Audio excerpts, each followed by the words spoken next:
Start करते हैं JBM, JRE और JDK तीनों का डिफरेंस बताता हूँ।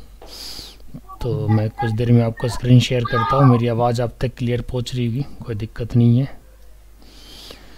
यहाँ से स्क्रीन शेयर कर देते हैं और थोड़ा सा पहले थ्योरी बताते हैं कि भाई JBM है क्या चीज़, JBM, JDK और JRE ये क्या है, क्या चीज़ है ना। तो सबसे टॉप में लिखते हैं difference between JDK, JRE and JBM।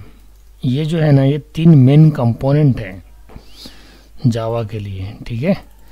इसके बारे में जानना बहुत ज़रूरी है, क्योंकि अगर आप इसके बारे में जान लेंगे, जानकारी रखेंगे, तभी आपको आगे प्रोग्राम करने में मदद मिलेगा, ठीक है। तो चलिए सबसे पहले JBM के बारे में बताते हैं। हालांकि JBM के बारे में हमने आपको एक बार और पहले छोटा सा एक दो लाइन बताया था कि JBM जावा वर्चुअल मशीन होता है जो बेसिकली एग्जीक्यूशन इन्वायरमेंट को मैनेज करता है, यानी जो भी काम होता है सब JBM के अंडर ही होता है। बट JBM फिजिकली एग्जिस्ट नहीं करता है ना, वर्चुअल होता है। देखिए मैं इसका लिखता हूँ कंप्लीट। जावा वर्चुअल मशीन है ना, इसका फुल फॉर्म है इज एन एब्स्ट्रैक्ट मशीन, ठीक है। It is called A virtual machine. Virtual machine का मतलब फिजिकली कहीं एग्जिस्ट नहीं करता, because it does not physically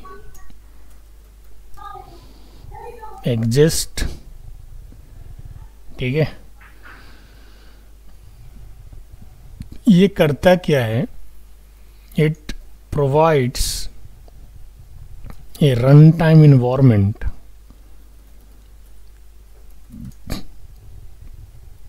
in which Java bytecode can be executed, ठीक है।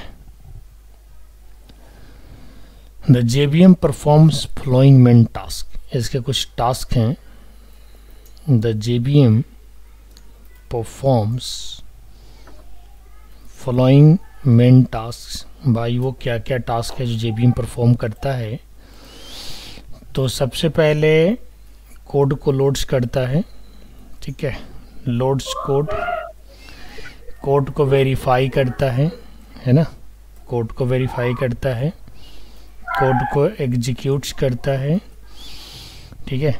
प्रोवाइड्स रन टाइम इन्वायरमेंट, ठीक है। तो ये JBM का काम है, मतलब जो भी मैनेजमेंट का काम है वो सारा JBM देखता है। और इसके बाद जो सेकंड मेन कंपोनेंट है दैट इज JRE। ये तो फर्स्ट मेन कंपोनेंट हो गया।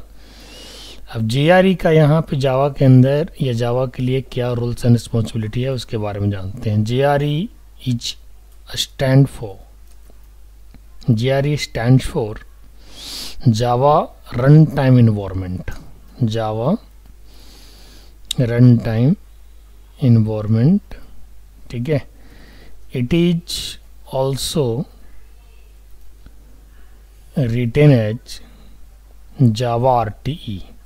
जावा JRE को जावा RTE भी बोलते हैं। The Java run time environment is a set of software tools which are used for developing Java application। जैसे जो भी हम लोग जावा एप्लीकेशन बनाएंगे, चाहे वो कंसोल एप्लीकेशन हो या विंडो एप्लीकेशन हो या वेब एप्लीकेशन हो, उस एप्लीकेशन के लिए टूल्स वगैरह जो हमें मिलेगा वो कहाँ से मिलेगा, JRE से। और JRE फिजिकली एग्जिस्ट करता है। ये एक सॉफ्टवेयर के टाइप है, मान के चलिए इसको आप सेट ऑफ सॉफ्टवेयर टूल्स कर सकते हैं। तो ये फिजिकली एग्जिस्ट करता है, जबकि JBM फिजिकली एग्जिस्ट नहीं करता है। और ये हमें क्या प्रोवाइड कराता है, हमें प्रोवाइड कराता है set of tools. The Java run time environment is a set of software tools which are used for developing Java applications. ये जो सॉफ्टवेयर टूल्स है JRE जो सॉफ्टवेयर जावा एप्लीकेशंस को हेल्प करता है, मदद करता है डेवलप होने में। ठीक है, चलिए इसके बाद क्या कहता है, it is the implementation, it is the implementation of JVM। ठीक है, it physically exist, it physically exist, it contains a set of library, देखिए very very important point is set of libraries plus other files। ठीक है, a set of libraries plus other files that JVM uses at runtime। देखिए इस line का मतलब समझिएगा, इसको मैं पैराग्राफ में लिख लेता हूँ। ये जो पैराग्राफ की लाइन जो है, ठीक है, ये लाइन फोकस करने की लाइन है कि भाई JRE क्या है, तो JRE क्या कंटेन करता है, सेट ऑफ लाइब्रेरीज है। ठीक है, और उस लाइब्रेरीज को JVM जो है ना यूज करता है। जैसे मान के चले JVM होटल का एक मैनेजर है और मैनेजर के पास परमिशन है कि भाई हमें वहाँ से ये चीज़ यूज़ कर लेना है, स्टॉक से यूज कर लेना है ना, सारी वहाँ पे विधि व्यवस्था किया हुआ है और मैनेजर को यूज करना है ना। तो यहाँ पे क्या है, JRE क्या है कि इसके अंदर लाइब्रेरीज है, किस चीज़ का लाइब्रेरीज है, जिसके अंदर क्लासेज होगा, फंक्शंस होगा, काफ़ी सारी चीज़ें होंगी जो यूज में आने वाला होगा। तो JVM वहाँ से यूज कर लेता है, कहाँ से, JRE से, क्योंकि JVM तो फिजिकली एग्जिस्ट करता ही नहीं, JVM है ही नहीं कहीं पे। JVM बस यूज करता है रन टाइम पे। उसे अगर क्लास की ज़रूरत पड़ेगा या मेथड की ज़रूरत पड़ेगा तो सारा कुछ कहाँ से लेगा, JRE से लेगा। ठीक है, अब इसी में एक और पार्ट है, that is JDK, the third part of फोजार्ड Java development for Java. Third जो है दैट इज द JDK, जिसका फुल फॉर्म है जावा डेवलपमेंट किट, और इसका यूज क्या है और JDK होता क्या है। हालांकि जैसा कि हम लोग जानते हैं कि जब हम लोग जावा को इंस्टॉल कर रहे थे तो वहाँ पे हम लोगों ने JDK ही इंस्टॉल किया था, अगर आपको ध्यान होगा तो। JDK का लेटेस्ट वर्जन हमने इंस्टॉल किया था, दैट वाज 21 है ना, JDK 21 यानी जावा डेवलपमेंट किट है ना। तो JDK क्या करता है, इसका क्या काम है, JDK stand for Java development kit है ना। इट इज अ सॉफ्टवेयर, ये क्या है, इट इज अ सॉफ्टवेयर। ठीक है, डेवलपमेंट इन्वायरमेंट, डेवलपमेंट इन्वायरमेंट, ठीक है, development environment which is used to develop Java applications। ठीक है, it also exists physically है ना, it physically exists। ठीक है, it physically exists। अब ये कंटेन क्या करता है भाई, JRE तो कंटेन करता है लाइब्रेरी को, और JRE को भी तो कोई कंटेन करता होगा, JRE तो कहीं रहता होगा ना, तो वो कहाँ रहता है, JDK के अंदर, क्योंकि हम लोगों ने किसको डाउनलोड किया था, JDK को। हाँ, यानी मेन सॉफ्टवेयर आपका यही है, JRE आपका JDK के अंदर ही होता है। अब ये तो कहीं है ही नहीं, JVM तो कहीं है ही नहीं, JVM तो फिजिकली एग्जिस्ट करता ही नहीं, बट काम सारा करवाता है ये। जब इसे जरूरत पड़ेगा JDK का तो JDK को यूज कर लेगा, जब जरूरत पड़ेगा JRE का तो JRE यूज कर लेगा। समझ रहे बात को। तो चलिए ये क्या कहता है, which is use to develop Java application, it physically exist, और इसके बाद लाइन ब्रेक करते हैं, पैराग्राफ चेंज करते हैं और यहाँ पे लिखते हैं it contains JRE plus development tools. ये JRE को कंटेन करता है। अगर हम JRE की बात करें तो JRE क्या कर रहा था, ये कंटेन क्या कर रहा था, लाइब्रेरी, यानी इसके अंदर फंक्शन क्लासेज है। ठीक है, और JDK के अंदर क्या है, JRE भी है और इसके साथ साथ डेवलपमेंट टूल्स भी है। यानी JRE है तो ये लाइब्रेरीज भी है, जब उसने पेरेंट भी करनी तो लाइब्रेरीज भी है। ठीक है, ठीक है, इसके बाद एक और पैराग्राफ चेंज करते हैं जो इंपॉर्टेंट पॉइंट है, क्योंकि JDK हमें जानना जरूरी है। JDK is an implementation, JDK is an implementation of any one of the below given Java platforms released by Oracle Corporation।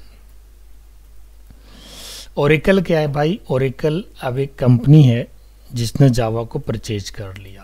पहले जावा किसने बनाया था? सन माइक्रो सिस्टम ने, आपको बताया था मैंने हिस्ट्री जब हम चर्चा किए थे। लेकिन अब जो है जावा किसने खरीद लिया है? ओरेकल ने खरीद लिया। हाँ, ये चीज़ का ध्यान रखिएगा।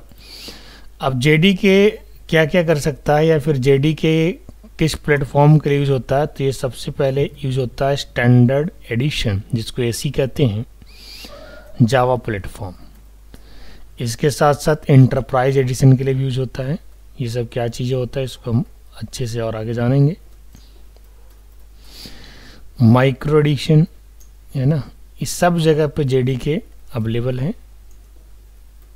ये अलग अलग प्लेटफॉर्म है। Standard addition Java platform, enterprise edition. Standard addition में आपको सॉफ्टवेयर वगैरह सीखने को मिलेगा, एंटरप्राइज एडिशन में आपको वेबसाइट्स वगैरह मिल जाएगा, ठीक है। और माइक्रो एडिशन आपको आगे यूज होता है, क्योंकि जावा का बहुत वाइटल यूज है। जावा छोटा नहीं है, जावा बहुत बड़ा है, ठीक है ना। तो अब जो है जावा का बेसिकली इंटरनल जो काम, जेडी का जो इंटरनल काम होता है उसके बारे में जो 2-3 पॉइंट लिख देते हैं यहाँ पे। The JDK contains a private Java virtual machine that is JVM, ठीक है, and a few other resources such as an interpreter, loader. अब ये इंटरप्रेटर क्या होता है मैं आपको बताऊंगा, कंपाइलर बताऊंगा, इंटरप्रेटर बताऊंगा, अच्छे से बताऊंगा, है ना।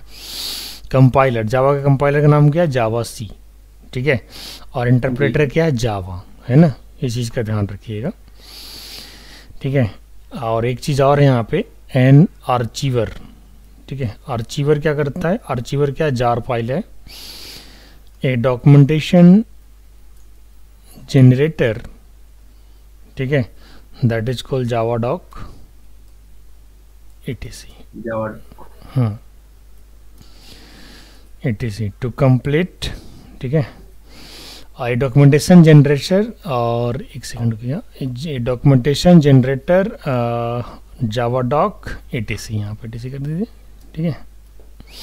चलिए, इसके बाद यहाँ पर जेडीके का जो है कहानी ख़त्म हो जाता है। एक बार इसका ज़रा रिव्यू देते हैं। ये 3 मेन कंपोनेंट है, जेडीके, जेआरई और जेवीएम। जेवीएम जो है फिजिकली एग्जिस्ट नहीं करता है, बट वो सारे काम को करवाता है। और उसे जिस चीज़ की भी आवश्यकता है, अगर उसे टूल्स की, लाइब्रेरीज की अगर आवश्यकता होगा, फंक्शन की आवश्यकता होगा, तो जेआरई से बात करेगा, क्योंकि जेआरई के पास ही लाइब्रेरीज हैं, समझ गए। जेआरई के पास क्या है? लाइब्रेरीज है। उसको बोल्ड कर देते हैं ताकि उसकी नज़र आपको पढ़ना चाहिए। ये फिजिकली एग्जिस्ट करता है। और जेडीके के पास क्या है? Library plus development tools. तो जेबीएम को इन दोनों में से किसी भी चीज़ की आवश्यकता पड़ेगा तो जेबीएम वहाँ से एक्सेस कर लेगा, समझ गए। ये लाइन यहाँ पे लिखा भी हुआ है, ठीक है, देखिए यहाँ पे, it is the implementation of JVM, है ना।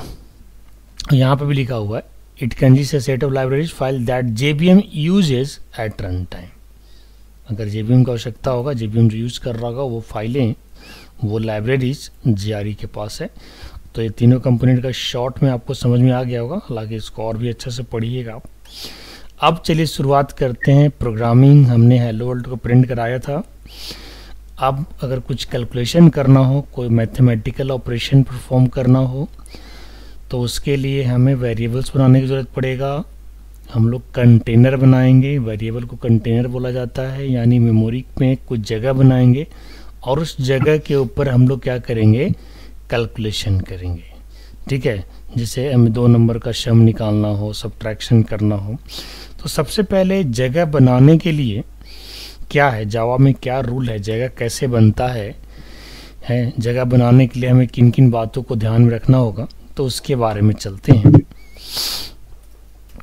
तो यहाँ पे आपको मिलेगा जावा वेरिएबल्स, और जावा वेरिएबल्स का काम क्या है? जो वैल्यू आप यूज़ करने वाले हैं, जो इन्फॉर्मेशन आप जावा के अंदर यूज़ करने वाले हैं, उसे वो स्टोर रखता है टेम्परली। अगर एग्जांपल दो वेरिएबल का, तो किचन के अंदर जो कंटेनर होते हैं, वो कंटेनर में आप अलग अलग चीज़ें रखते हैं, तो वेरिएबल भी एक कंटेनर ही है। अब मान के चलिए हमको नंबर रखना होगा, तो उसके लिए इंटीजर वेरिएबल बनाएंगे। कैरेक्टर रखना होगा तो कैरेक्टर वेरिएबल बना देंगे, स्ट्रिंग रखना होगा तो स्ट्रिंग बना देंगे। यानी अलग अलग टाइप के अलग अलग वेरिएबल कंटेनर्स बनेगा, इस चीज़ का ध्यान रखिएगा। ठीक है, अभी वेरिएबल होता क्या है उसके बारे में ज़रा चलते हैं यहाँ पे। ये वेरिएबल इज़ अ नेम, उससे पहले a variable is container which holds the value while Java program is executed. इस लाइन से आप बिल्कुल फेमिलियर हैं। ये लाइन कह क्या रहा है कि जावा वेरिएबल है क्या, जस्ट एक कंटेनर है। अगर आपसे इंटरव्यू में पूछा जाएगा कि वो जावा वेरिएबल क्या है तो आपको क्या बताना है, ये कंटेनर है ना। कंटेनर है यानी आप इसे लोकेशन भी कह सकते हैं। एक लाइन और अगर इसके बारे में हम लिखें, ठीक है, तो variable is a name of memory location. ठीक है, ये है आपका, समझ गए। मेमोरी लोकेशन का एक नाम है जिसे वेरिएबल कहते हैं। ठीक है, एग्जाम्पल वेरिएबल जैसे मान के चलिए अगर हमें नंबर स्टोर करना है तो हमने एक वेरिएबल बनाया नंबर के नाम से। ठीक है, हमें नेम स्टोर करना है तो हमने एक वेरिएबल बनाया नेम के नाम से। ठीक है, इस तरीके से। तो ये वेरिएबल है जिसका नाम हमने कुछ भी रख सकते हैं। हालांकि वेरिएबल्स के रूल्स भी हैं कि भाई आपको क्या नाम रखना है, उसके रूल्स भी आपको लिखवा दूंगा।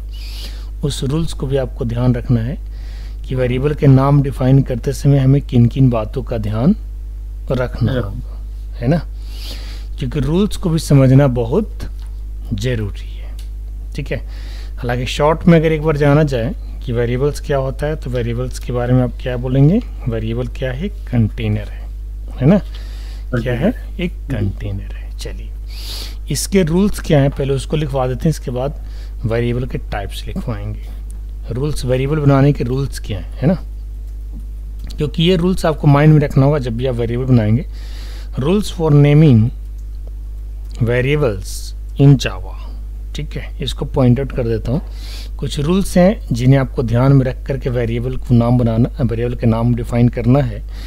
जैसे फर्स्ट रूल क्या है कि first character must be N alphabet और अंडरस्कोर। इसका मतलब ये है कि जब भी आप वेरिएबल का नाम डिफाइन करोगे तो फर्स्ट लेटर अल्फ़ाबेट होना चाहिए, यानी ABCD होना चाहिए, समझ गए जी। फर्स्ट लेटर नंबर नहीं होना चाहिए। जैसे नंबर है तो N, इसका फर्स्ट लेटर N है यानी अल्फ़ाबेट है। नेम है तो N है, ठीक है, यानी अल्फ़ाबेट है। अगर आप 1 2 3 नेम लिखेंगे तो ये गलत माना जाएगा। ठीक है, सिंटेक्स रूल में आपको जो है वहाँ पे इंटरप्रेटर, यहाँ पे कंपाइलर जो है वार्निंग मैसेज दे देगा कि भाई आप ऐसे नहीं लिख सकते। जब भी वेरिएबल बनाएंगे तो फर्स्ट लेटर जो होना चाहिए, कैरेक्टर समझ रहे हैं ना, लेटर अल्फ़ाबेट है ना, फर्स्ट कैरेक्टर जो होगा वो हमेशा क्या होगा, अल्फ़ाबेट होगा, या अंडरस्कोर आप दे सकते हैं, आप ऐसे लिख सकते हैं अंडरस्कोर नेम, ये अलाउ है। बट 1 2 3 अलाउ नहीं है, यानी कोई भी नंबर स्टार्टिंग में अलाउ नहीं है। इस चीज़ का ध्यान रखिएगा। सेकंड पॉइंट क्या है, नो कॉमाज ब्लैंक्स अलाउड। इसका मतलब क्या हुआ कि जब भी वेरिएबल के रूल्स आप डिफाइन करेंगे तो बीच में कॉमा नहीं देंगे। जैसे नम के बीच में आप ऐसे कॉमा नहीं दे सकते या स्पेस नहीं दे सकते। अगर आप ऐसा करते हैं तो वेरिएबल के नेम में एरर आ जाएगा और आपका प्रोग्राम नहीं चल पाएगा। तो सेकंड रूल हमने क्या लिखवाया कि अगर जब भी वेरिएबल बनाएंगे तो उसमें कॉमा नहीं होगा, ब्लैंक्स नहीं होगा। ठीक है, दो आपने रूल देखा।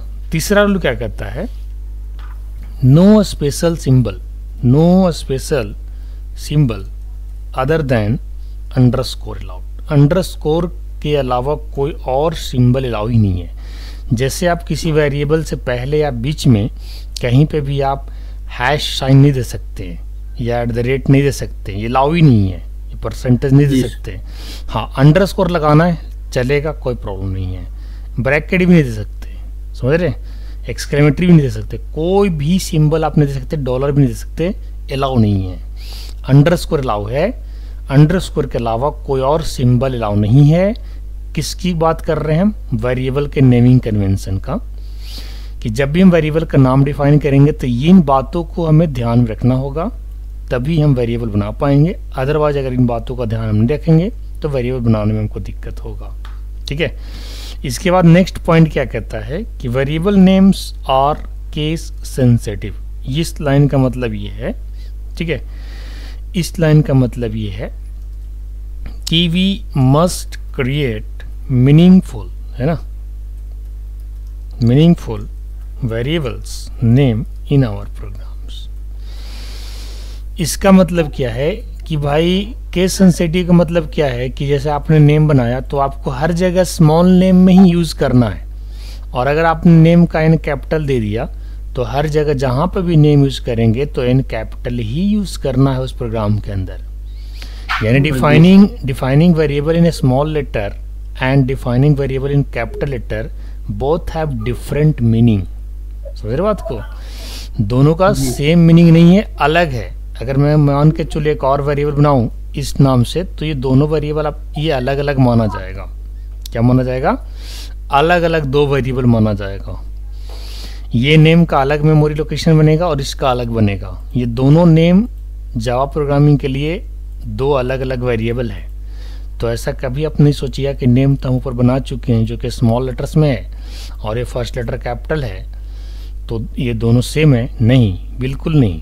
अगर आपने स्मॉल लेटर से बनाया है तो स्मॉल लेटर से अगर आप दोबारा बनाते हैं तो एरर जरूर देगा, क्योंकि आपने ऐसा बना दिया है। लेकिन अगर आप फर्स्ट लेटर को कैपिटल रखते हैं तो ऐसा कोई प्रॉब्लम नहीं आएगा।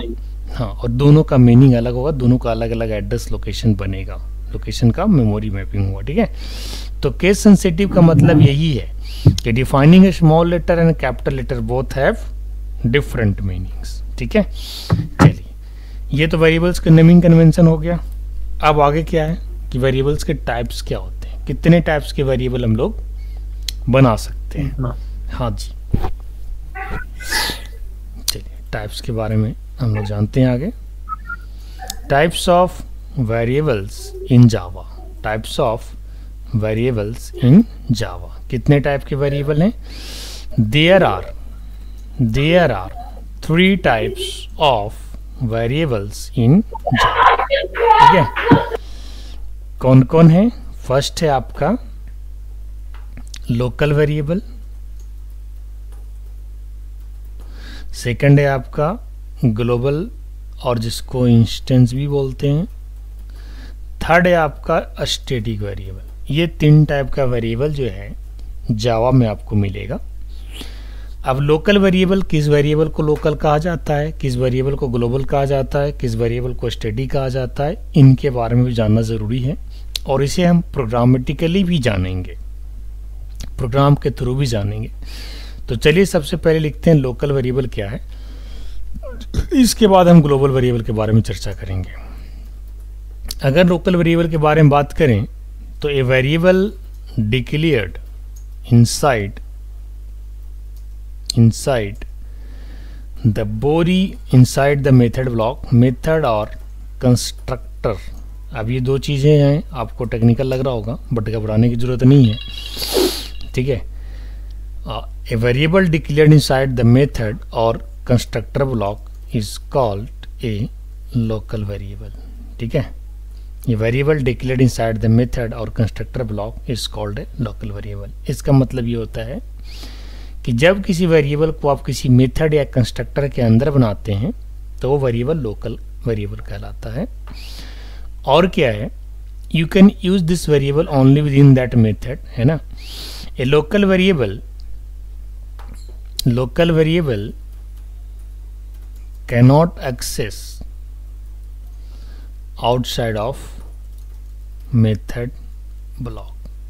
ये मेथड के बाहर एक्सेस नहीं होगा। और लोकल वेरिएबल के साथ हम लोग स्टैटिक कीवर्ड नहीं लिख सकते हैं। थर्ड पॉइंट क्या कहता है, ए local variable cannot be defined with a static keyword. Static keyword के साथ ये नहीं बनेगा। तो चलिए, हालांकि ग्लोबल और स्टैटिक के बारे में भी हम आगे चर्चा करेंगे, वेरिएबल का टॉपिक लंबा है। सबसे पहले लोकल वेरिएबल के कुछ प्रोग्राम करके देखते हैं। ठीक है, कि भाई किसे कहा जाता है लोकल वेरिएबल, कैसे बनाया जाता है।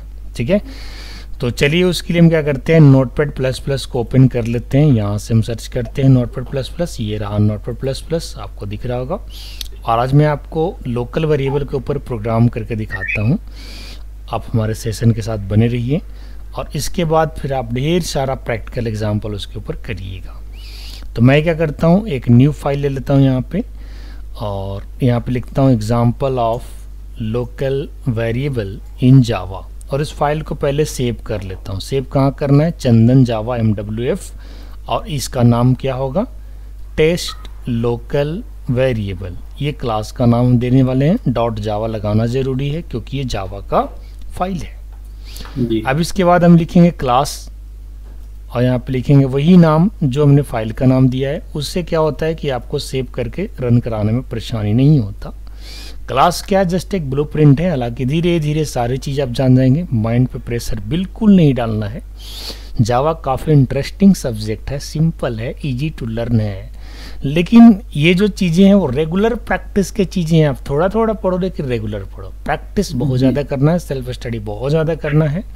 इसीलिए अभी आपको क्लास को स्लो पेस में रखा गया है। धीरे धीरे बहुत ज़्यादा वर्डन हो जाएगा, इसलिए अपने आप को मजबूत बनाए के रखिएगा, ठीक है। तो देखिए मैं इसके अंदर क्या करता हूँ, मेथड बनाया हमने पब्लिक स्टैटिक वॉइड मेन, और इसके अंदर क्या लिखा हमने, स्ट्रिंग आर। ये तो आपको पता ही होगा, इसकी प्रैक्टिस आप किए होंगे, ये देना ही देना होता है जी। अब यहाँ पे क्या है ना कि देखिए लोकल वेरिएबल क्या कहता है कि मान के चलिए यहाँ पे आपने कोई मेथड बनाया, शो या प्रिंट मैसेज नाम के आपने किया एक मेथड बनाया। भाई मेथड होता क्या है, जैसे मेन मेथड वैसे ये भी एक मेथड। मैंने क्या कहा था, क्लास के अंदर कितने सारे मेथड बना लो, लेकिन चलेगा कंपाइलर कहाँ से, मेन से, क्योंकि मेन जो होता है वो आपका एंट्री पॉइंट होता है। It is entry point of program, ठीक है। ये एंट्री पॉइंट ऑफ कंपाइलर कर लीजिए। कंपाइलर यहीं से स्टार्ट होता है, बेशक आप ऊपर में कोई और मेथड बना लो। ये क्या है हमारा, this is a normal method, ठीक है। अब इसके अंदर मैं क्या करता हूँ, एक वेरिएबल बनाता हूँ या दो वेरिएबल बनाता हूँ, N1 और N2, ठीक है। और यहाँ पे लिख देता हूँ लोकल वेरिएबल, क्योंकि ये लोकल वेरिएबल है। ऐसा इसलिए कर रहा हूँ क्योंकि ये जो वेरिएबल हमने बनाया है, इस वेरिएबल को हम इस मेथड से बाहर एक्सेस नहीं कर सकते हैं। और इस वेरिएबल की वैल्यू को हमने सेट कर दिया, N1 की वैल्यू को हमने सेट कर दिया 100, और N2 के वेरिएबल को हमने सेट कर दिया 200, ठीक है। ये दोनों क्या है, दोनों के दोनों लोकल वेरिएबल हैं। अब इसे हमें प्रिंट करना है दोनों का सम। तो सम को प्रिंट कराने के लिए हमने आपको क्या कहा था, एक फंक्शन बताया था, मेथड इसको बोलते हैं, उसे आप यूज कर सकते हैं। एडिशन ऑफ टू नंबर्स, अगर आपको मैसेज के साथ कुछ वैल्यू प्रिंट कराना है, ईच प्लस लगा सकते हैं यहाँ पे, N1 प्लस N2, आप इसे ब्रैकेट में डाल दीजिए, ठीक है। ये क्या करेगा, दोनों का सम आपको दिखा देगा। और इस मेथड को एक्सेस कैसे करिएगा, तो देखिए अब आपको ऑब्जेक्ट भी दिखेगा, आज के सेशन में ऑब्जेक्ट भी दिखेगा। देखिए ऑब्जेक्ट हमने बनाया, सेम उसी क्लास का ऑब्जेक्ट जिस क्लास से हमने सेव किया था, और लास्ट में इसको ये चीज़ आपको न्यू कीवर्ड लगाना है। न्यू कीवर्ड यहाँ पे मेमोरी को लोकेट करता है। New keyword is use to allocate memory, ठीक है। अब इसके बाद यहाँ पे प्रिंट मैसेज को कॉल करते हैं, और कॉल करने के बाद सेव करते हैं, और सेव कराने के बाद हम क्या करना होगा, CMD चलते हैं, ठीक है। CMD से यहाँ से ओपन करते हैं। CMD ओपन करने के बाद हम यहाँ पे चलेंगे ई ड्राइव के अंदर, और यहाँ से चलेंगे हम चंदन के ड्राइव में, चंदन में हम आ गए। और इसके बाद जावा सी प्रोग्राम यूज़ करेंगे, टेस्ट लोकल वेरिएबल, यहाँ पे लिख देंगे, डॉट जावा लगा देंगे। ये प्रोग्राम हमारा कंपाइल हो गया। एक एरर बता रहा है कि आप सेमीकोलन मिस किए हैं, बिल्कुल किए हैं, यस। अब इसके बाद फिर से इसको रिलोड करेंगे, आप देख सकते हैं एरर हट गया हमारा। अब रन कराएंगे। चंदन आप सुन रहे हैं मेरी आवाज़, यहाँ से सी हटा देंगे, ये देखिए आपको एडिशन ऑफ 2 नंबर 300 दिखा दिया। अब इस वेरिएबल को लोकल क्यों कहा गया, कि अगर इस मेथड के अलावा अगर कोई मैं मेथड नेक्स्ट बनाऊं, डिस्प्ले सबट्रैक्शन, ये तो हो गया, चलो प्रिंट मैसेज की जगह ना प्रिंट एडिशन कर लो, है ना, प्रिंट एडिशन, इसका नाम जो है यहाँ से आप चेंज कर लीजिए, प्रिंट एडिशन। अब मैं यहाँ पे क्या कर रहा था, प्रिंट सबट्रैक्शन। हमने क्या किया, एक और मेथड बनाया, भाई बना सकते हैं, है ना, हमें काम है बना सकते हैं। हमने एक और मेथड बनाया। अब जो है ना, ये वेरिएबल यहाँ पे एक्सेस नहीं होगा।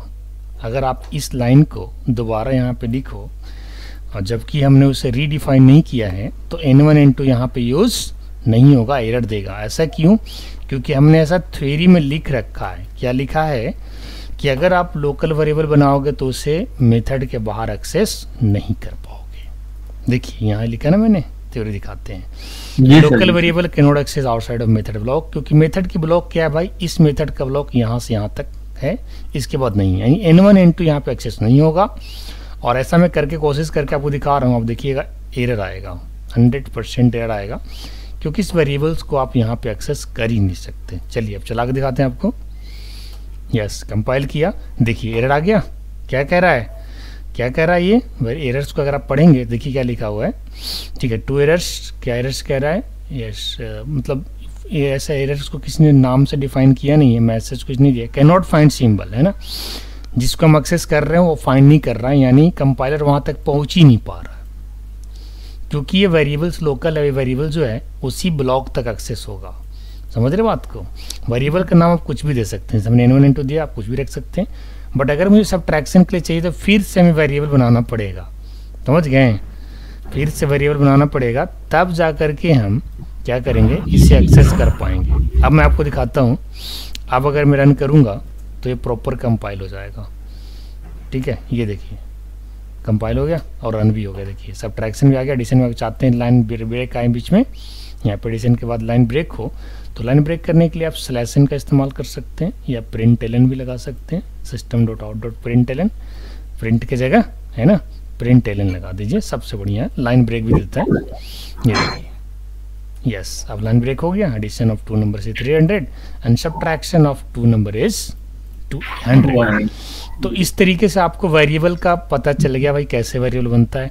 स्ट्रिंग वेरिएबल बनाना होगा नेम के लिए तो स्ट्रिंग लगा दीजिएगा, है ना। यहाँ पे देखिए आपको दिखाता हूँ, वाइट प्रिंट नेम या प्रिंट मैसेज। ठीक है, एक और मेथड बनाया और इसके अंदर हमने एक वेरिएबल बना लिया, string name is equal to Supro Pathshala. ठीक है, आप यहाँ प्रिंट करेंगे system.out.println, है ना। यहाँ पे क्या प्रिंट करा देंगे, नेम को सिंपल प्रिंट करा देंगे। देखिए जब भी आपको इस टाइप के वैल्यू लेना होगा ना, तो नाम आप कुछ भी रखिए, लेकिन ये डेटा टाइप है। डेटा टाइप क्या होता है अगले सेशन में बताएंगे आपको अच्छे से। अभी आप प्रेशर मत लीजिएगा, जितना बताएं उसी पे सिर्फ प्रैक्टिस करते रहिएगा। ठीक है, तभी हो पाएगा। एक्स्ट्रा टेंशन लेंगे कुछ नहीं हो पाएगा, क्योंकि ये कोडिंग है, सागर है, इसे समझने में सीखने में समय लगता है, एक बका के कभी कुछ नहीं होता।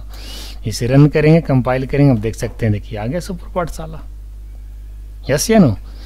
तो इस तरीके से आज के सेशन में इतना ही। ये कोड मैं क्या करता हूँ आपके नोट्स में डाल देता हूँ और आपको मैं PDF बना करके भेज देता हूँ। ये लोकल वेरिएबल का हमने आज आपको एग्जांपल दिया है, और नेक्स्ट क्लास में आपको ग्लोबल वेरिएबल बताएंगे और स्टैटिक भी बताएंगे कैसे होता है, और इसका एग्जाम्पल भी देंगे। ठीक है, तत्काल आज आप क्या करेंगे, लोकल वेरिएबल की प्रैक्टिस करेंगे। इसी में अलग अलग नाम अलग अलग लेके बताइएगा, करिएगा प्रैक्टिस, और कोई एरर आएगा तो हमको ज़रूर आप भेजिएगा। ठीक है चंदन, आज की क्लास में इतना ही, फिर हम मिलते हैं आपसे नेक्स्ट डे और आपको PDF भेजते हैं। All the best for today.